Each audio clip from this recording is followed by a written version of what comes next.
What's going on, guys? We got some big news in the video game world this week. Some really interesting stuff. So without further ado, let's jump into it.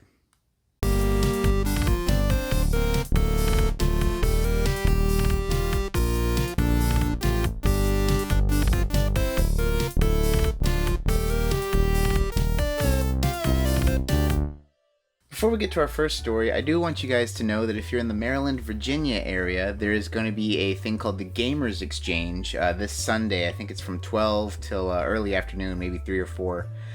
And I will be there. I'm going to be bringing some of my trade stuff, so if any of you guys are in the area and want to trade some games or hang out, let me know. I may be filming something, hopefully some cool pickups. So we'll see what goes on with that. But anyway, let's jump into our first story. This is kind of a small thing, but very interesting because it seems like Nintendo is really missing the mark on this one. But a new color for the Switch Lite was announced. It's kind of they're calling it Coral. It's a light pink. I think it looks pretty cool. I mean, I don't have a Switch Lite. I personally don't think I'm going to get a Switch Lite, only because I mainly play on the TV anyway, so I don't really feel like, the fact that I can't dock it doesn't appeal to me. But when I said earlier that I think they're missing the mark, I would at least buy another Switch besides my original one if they had a cool collector's edition that's something I really wanted. That being said, I really do like this new Animal Crossing one, but I'm not really a big Animal Crossing guy. Now, when they come out with the Mega Man Legends Switch, I'm going to get that one.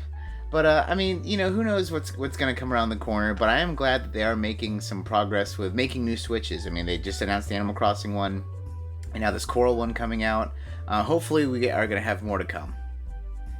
Now, this next story is awesome, but it's also maybe more awesome for what could come in the future. And that is on Xbox on Tuesday, they just shadow dropped Kingdom Hearts. They're like, hey, by the way, here's Kingdom Hearts 1.5 and 2.5 and 2.8. I mean, just all of them put on. The prices, they're digital only. The prices are a little higher than you would probably like, especially because the PlayStation is coming out with the Kingdom Hearts Complete Collection that's coming out pretty soon. But the fact that you can finally play these on Xbox is really cool for Xbox owners, especially because I bet you a lot of people who maybe have only had Xbox, they have literally only had the opportunity to play 3 now, so they probably have no idea what happened. They just jumped into 3 last year and was like, well, whatever. Let's roll with it. But it's really cool to have these available, and why I said it's kind of cool for the future is I'm hoping that maybe they do some cool physical copies. For those of you who don't know, I have a PlayStation 4, I have my Xbox One X, and my Switch. I mainly play my Switch, and when I'm not playing my Switch, I'm playing my Xbox usually, mainly for no other reason than that most of my friends have the Xbox, and it's much easier to communicate and chat with my friends back home with it. But I have all these games on the PS4, and I played them leading up to 3, but I would like to check them out. Xbox One X Enhanced, I would definitely get them again, I guess, in my opinion. But what do you guys think? If you guys are only Xbox players, say, is this awesome for you? Do you finally I get to jump into to Kingdom Hearts for the first time, or is it something that you don't even care about? Now, this next story has a lot of people very excited. Me personally, I have dropped the ball in life. And anyway, we're talking about a Witcher 3 update on the Switch. Huge update happened, but the biggest part that everyone's really talking about with this update is that now you can have cross-save between the Switch version and your PC version. So those of you who have maybe a really robust file on the PC version and you don't like the idea of your character not being able to come with you when you're on the train or the plane or the bus or the automobile, now it's not a problem, and you can throw that right on there. Now, I am behind the times. I've not played any Witcher games. I know, boo me. I do want to check them out, but I think my first foray with CD Projekt Red is going to be Cyberpunk. I'm definitely looking forward to Cyberpunk. I'm going to jump into that game 100%. I think the main reason why I never played The Witcher when it came out isn't because it's not a great game, but at that time, I was really kind of burnt out on Skyrim and the whole fantasy RPG kind of thing. So, but tell me what you guys think. A lot of you guys are big Witcher fans, I know. If you're a Witcher fan, is this something you're going to utilize? Do you play on PC and the Switch? I mean, a lot of people who own a Switch own a second console maybe a PC. If you're going to use these awesome new features, let me know in the comments below, and let me know if you think that the graphical options are something that you're kind of looking forward to as well, because I believe that they unlock those with this update too.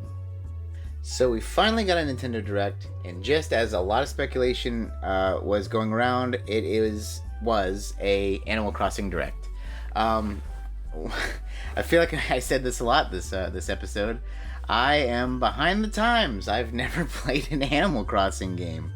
Boo me. I feel like a fool. I don't even know if I own an Animal Crossing game. I don't own an Animal Crossing game. I should really remedy that. A lot of people have said the one on GameCube is fantastic.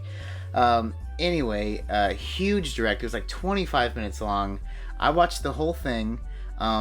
A lot of this stuff might mean more to you if you're an Animal Crossing fan, but since I've never played it, I don't know what's new or what's not. But just kind of the TLDR, just from what I watched, looks like the old, just like the other games, you're going to go and be indebted to that raccoon guy, old Thomas Nook. They've added all sorts of things. You can actually choose what hemisphere you're going to be in, which will actually tell you what seasons you're going to have. Now they have spring, summer, fall, and winter, and each one's going to have its own events, its own special things you can do. You can gather certain bugs or certain collectibles during certain times of the year, maybe certain fruits or plants.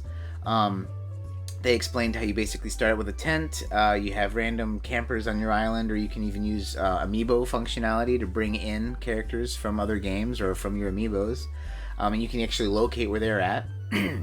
They also have, of course, a crafting system. They have a thing called it's like kind of like a games as a service. How, say you're playing Destiny and you have like events, challenges you do per day, and you get some sort of in-game currency. They have something similar like that. Of course, no microtransactions like Destiny has, but basically daily challenges, kind of a games as a service type thing to get you these miles that you can cash in for items, cash in for other stuff. It looks like it's going to be a pretty robust game. They've added a whole bunch of like kind of shops on the island. Your island's going to be kind of specific to you, which I don't believe that's a new thing, but still pretty cool. You're going to be able to visit friends' islands. You can play up to 8 people together. They're trying to remedy some of the situations with the backlash from before by giving you the ability to basically have multiple accounts on one Switch, and you can all have your own part of the one island. Now, it doesn't solve the everyone gets their own island thing. It's still one island, but I mean, you can each have your own location, your own tent, which is pretty cool. One thing that is a big change from what I understand is you get to now adjust and alter the terrain, like the world. Like, think Minecraft. You can etch out parts of the world. You can make a river wider. You can close off a river, make bridges, all sorts of stuff to really kind of make your island your own.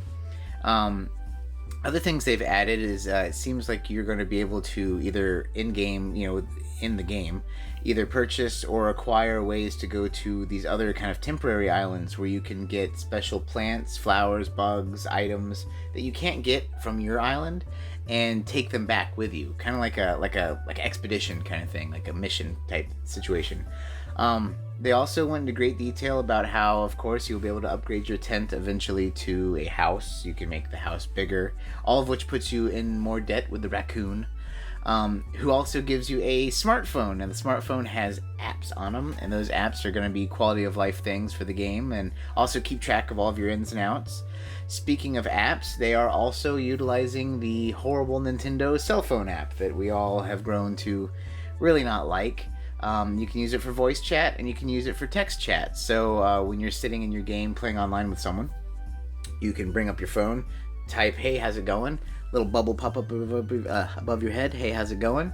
So that's kind of cool. I like that better than having to use my phone for voice chat, because personally, if I'm using my phone for voice chat, it's just going to be over Discord. But the whole direct was very long. If you're looking forward to Animal Crossing, then it's definitely worth the watch. I'm still on the fence on it. It's not that it doesn't seem like it would appeal to me, but it looks like a big games as a service-y kind of game. Yeah, and I've already kind of resigned myself for my next big, like, hey, this is a game that I'm going to play over and over and over again. Right now, currently, I'm like really ankle deep in Monster Hunter World again. Some of my friends got it really recently, and we're playing all the time. But, you know, my next game, I'm pretty much resigned that it's going to be Phantasy Star Online 2. So I would hate to get a games as a service-y kind of game like that and jump in and play a little bit and like, oh, this is cool, and then immediately drop it because we don't know when Phantasy Star is coming out. But, you know, what do you guys think? Do you guys like all the changes they're making?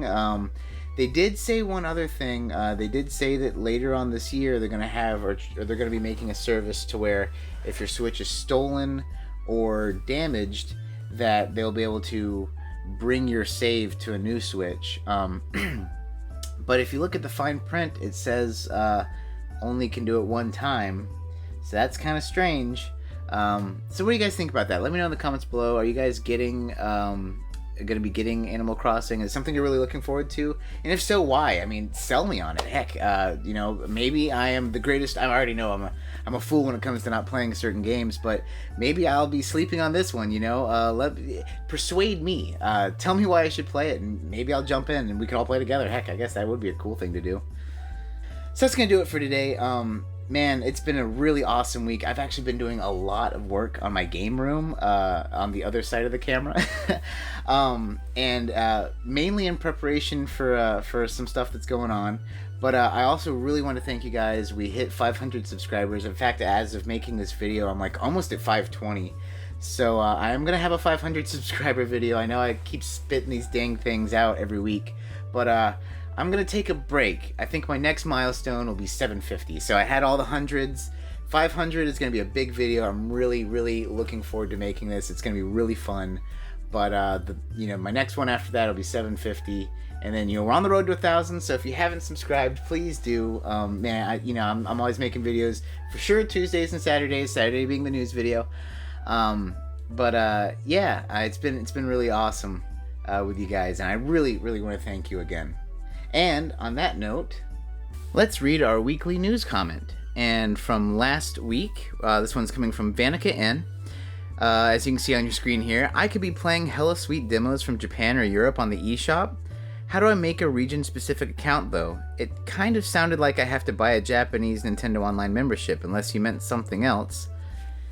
So, to make a different region online account, just make a new account and basically select your region as where you want it to be. It's super easy. It's definitely free.